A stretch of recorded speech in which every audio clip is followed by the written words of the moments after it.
En juillet 2019, le président Donald Trump, lors de son premier mandat, avait proposé de nommer Judy Shelton, une spécialiste du Standard Oil influencée par les travaux d'Antal Feuquet, au Conseil de la Réserve fédérale.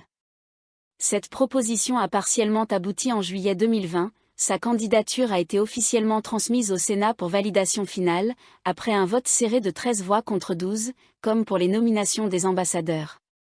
Cependant, lors du vote en novembre 2020, les opposants à Trump, et en particulier les partisans de la politique monétaire expansionniste, Kamala Harris en tête, ont rejeté sa candidature par 50 voix contre 47. Il convient de rappeler que Judy Shelton avait déclaré à plusieurs reprises, à l'instar du sénateur Ron Paul: la Fed n'est qu'une agence rebelle, et on ne peut pas lui faire confiance pour superviser et protéger le dollar, encore moins pour contrôler l'inflation. Des propos qui, bien entendu, n'aident pas à obtenir un poste au sein d'une institution qu'elle critiquait si ouvertement. Photo, Judy Shelton, Washington Post, novembre 2024. Par la suite, le président Biden a définitivement retiré sa candidature à la Fed, bien que les mandats des membres de cette institution soient régulièrement renouvelés. Avance rapide jusqu'à aujourd'hui, où la situation a radicalement changé.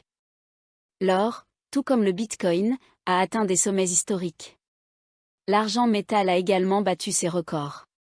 Judy Shelton, qui avait prédit tout cela et en avait informé Trump il y a plusieurs années, a vu ses analyses confirmées à 100%.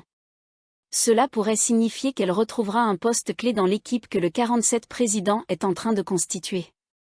Cette hypothèse est d'autant plus crédible que, pendant cette campagne, la dette américaine, désormais à 36 trillions de dollars, a rarement été évoquée, sauf par Elon Musk, qui l'a qualifiée d'« insoutenable ». Un retour à Bretton Woods ?